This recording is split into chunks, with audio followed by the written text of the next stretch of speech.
10월은 교회가 정한 묵주기도 성월이며 또 10월 7일은 묵주기도의 복되신 동정 마리아 기념일입니다.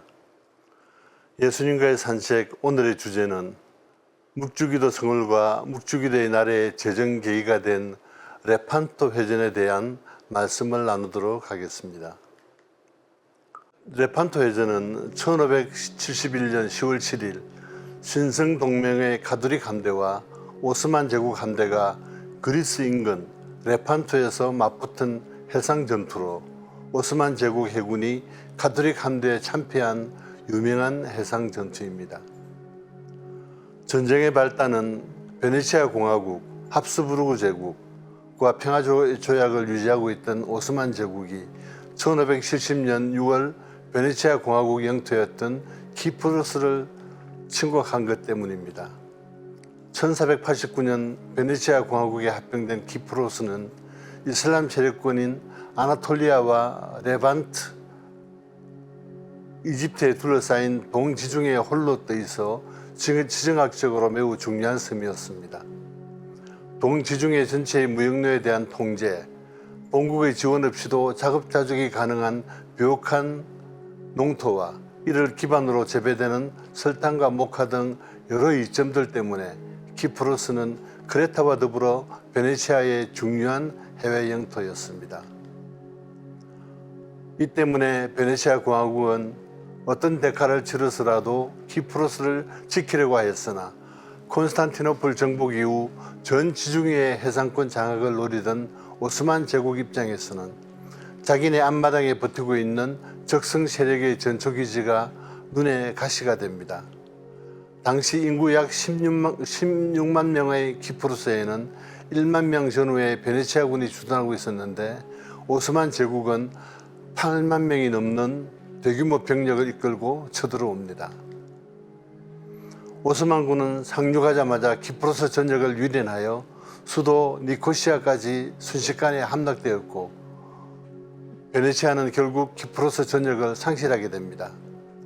1453년 콘스탄티노플을 함락한 데 이어 키프로스까지 점령한 오스만 제국이 아드리아해와 지중해 해상권을 독점할 경우에 서방 가톨릭에게는 큰 위협이 될 수밖에 없었습니다. 이런 긴박한 상황에서 유럽을 밝히는 단 하나의 밝은 빛이 있었는데 그가 바로 교황 비오 5세였습니다. 묵주기도의 형성과 보급에 큰 공을 세운 도미니카 수도의 수도자였던 그는 이미 늙고 병든 몸이었지만 명석한 두뇌와 거룩한 삶으로 많은 사람들로부터 존경을 받고 있었으며 묵주기도가 얼마나 큰 힘을 지니고 있었는지 잘 알고 있었습니다. 그는 아주 소박하게 식사하고 밤이면 오랜 시간을 묵상 기도에 바쳤으며 순결하신 성모님께 대한 신심과 거룩한 삶의 표지로 항상 흰색 옷을 입었는데 이는 교황 후임자들에게 의해 지금까지 교황의 복장으로 그대로 이어지고 있습니다.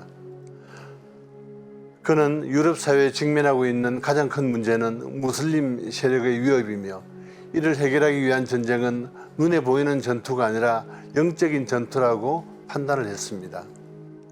교황은 1571년에 무슬림의 공격이 있을 것으로 확신하고 앉아서 기다리기보다는 오스만 함대와 견줄 정도로 큰 함대를 만들어서 이들을 바다로 유인하여 공격하고 또 기도가 뒷받침된다면 반드시 승리할 수 있다고 확신을 하게 됩니다.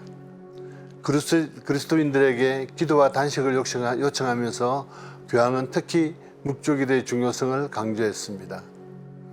1570년 여름이 되자 예상했던 대로 오스만 함대는 아드리아해에 있는 베네치아 섬을 공격하기 시작할 뿐만 아니라 이탈리아를 공격하려는 의도를 분명히 드러냈습니다. 그 무렵 오스만 제국에서는 로마를 잘 익은 과즙이 풍부한 붉은 사과라고 비유하면서 지중해로 진군하여 로마를 차지할 날을 기다리고 있었습니다. 교황 비오 2세를 비롯한 많은 이들은 로마, 베니스, 나폴리, 제노바, 프로방스, 시칠리 그리고 스페인이 공격당하면 유럽의 그리스도교 국가 전체가 무너질 수 있다는 사실을 잘 알고 있었습니다. 이러한 위협에 직면하여 교황의 주도하에 가톨릭 동맹군이 결성되게 됩니다. 카톨릭 동맹에는 베네치아 공화국, 비오세치아의 교황령, 나폴리와 시실리아, 사르디니아를 포함한 스페인 왕국과 제노바 공화국, 사보이 공화국, 몰타 기사단 등이 기독교 연맹에 참여했습니다.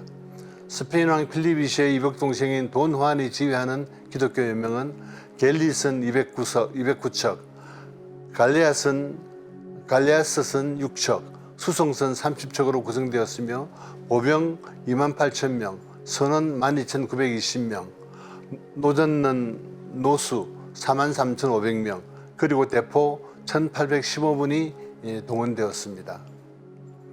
이에 대항하는 엘리파시아가 지휘하는 오스만 함대는 갤리슨 229척, 소형 함선 60척으로 구성되었으며 병사 34,000명, 선원 13,000명, 노전는 노수 41,000명이 동원되어 카톨릭식보다 약간 우세하였으나 대포는 758문에 거쳐 카톨릭보다는 약간 열시한 상황이었습니다. 오스만 함대는 수적으로 우세할 뿐만 아니라 22년 전 프레베사 해전에서 카톨릭 함대를 격퇴한 경험이 있었기 때문에 자신들에게 성산이 있다고 판단을 하고 있었습니다. 10월 7일 일요일 아침 메시나에서 출항한 카톨릭 함대와 레판트 해공기지에서 서쪽으로 출항한 오스만 제국 함대가 그리스 서부의 파트라스만 끄트머리에서 만나 5시간에 걸친 전투가 시작이 됩니다. 전쟁의 결과 카톨릭 함대는 15세기부터 패배를 당하지 않았던 오스만 군에게 괴멸적인 피해를 입히게 됩니다. 카톨릭 세계가 적으로 여겼던 오스만 제국의 몰락이라는 염원을 이루는데 이 전투는 결정적인 역할을 하게 됩니다. 이 전투가 중요한 것은 유럽의 카톨릭 동맹은 승리를 통해 오스만의 침략으로부터 이탈리아 도시국가들을 보호하였고 지중해의 패권 장악을 위해 서진하는 오스만의 세력 팽창을 저지하는 계기가 되었기 때문입니다.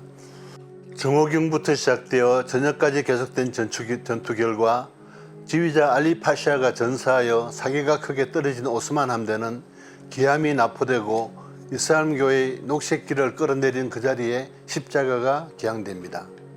가톨릭의 완성으로 끝난 이 전투에서 알리 파샤의 갤리슨 229척 가운데 8척이 소실 또는 침몰하였으며 117척이 납포되었고 60척의 소형 함대 가운데 27척이 침몰하였고 13척이 납포가 됩니다.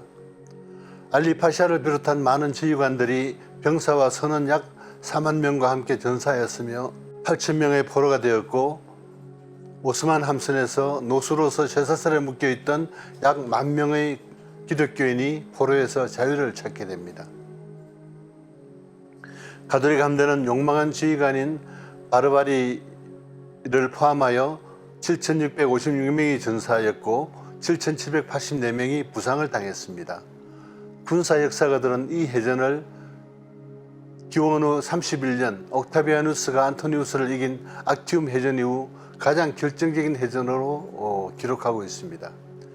이 해전에서 가톨릭 함대의 승리 요인은 첫째 6척의 강력한 갈레아스선을 보유하여 함선의 성능이 우세하였고 함포의 수도 우세하였습니다. 둘째로 당시 24살이었던 청년에 불과했지만 함대사령관 돈 후안의 지휘 역량이 뛰어나 연맹이라는 이질 집단에서 발생하는 문제를 슬기롭게 극복해 나갔기 때문입니다. 셋째로 전투 요원의 전투 자질이 뛰어났으며 종교적 신념과 기사도 정신으로 전력을 다해 싸웠기 때문입니다.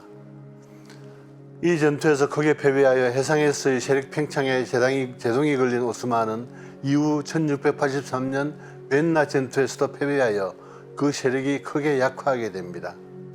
레판트 해전의 타격으로 오스만 제국은 지중해 전체를 지배하려는 방향에서 선회하여 동지중해와 레판트의 지배권을 확립하는 정도에서 만족하였고 서지중해로 진출하려는 시도는 포기하였습니다.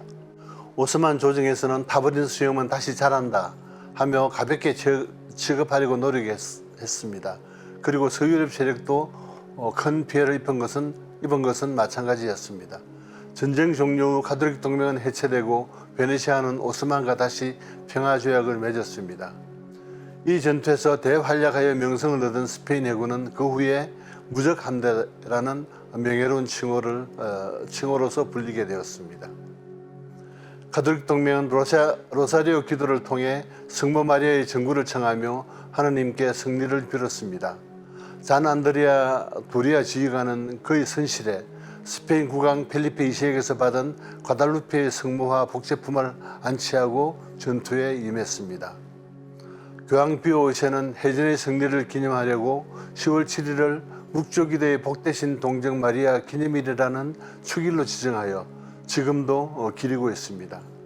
당시 교황 성비오 5세는 이 전투의 승리는 신성 동맹의 승리를 기원하며 수많은 가톨릭 신자들이 함께 묵주기도를 바쳤기 때문이며 성모 마리아의 도움 덕분이라고 믿었습니다. 그 후 19세기 말 교황 비오 13세에 의해 10월을 묵주기도 성월로 지정하고 가톨릭 교회에서는 이달에 특별히 개인과 가정의 성화 그리고 우리나라와 세계 평화를 위하여 묵주기도를 많이 바치고 있습니다. 유럽 전체가 숨을 죽이고 그 전쟁의 상황을 주시하던 그 무렵 성모님께서 돈 주왕의 가정교사였던 가르멜 수녀회의 카타리나 수녀에게 발현하셨는데 성모님께서는 카타리나 수녀에게 가톨릭 동맹국이 승리하기 어려우니 그녀가 도움이 되어야 한다고 하셨고 그에 따라 카타리나 수녀는 자신의 몸을 피가 나도록 때리며 그 고통을 가톨릭 동맹국의 승리를 위한 희생으로 바쳤습니다.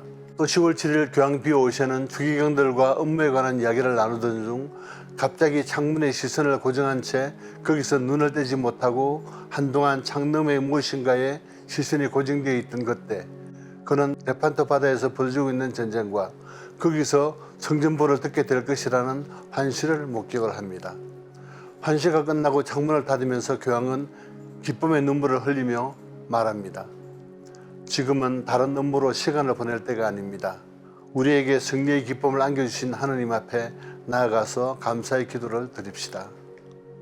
이 전투에는 돈키호테의 작가 세르반테스도 참전했는데 전투 당일에 열병을 앓으면서도 보병 부대를 지휘했습니다.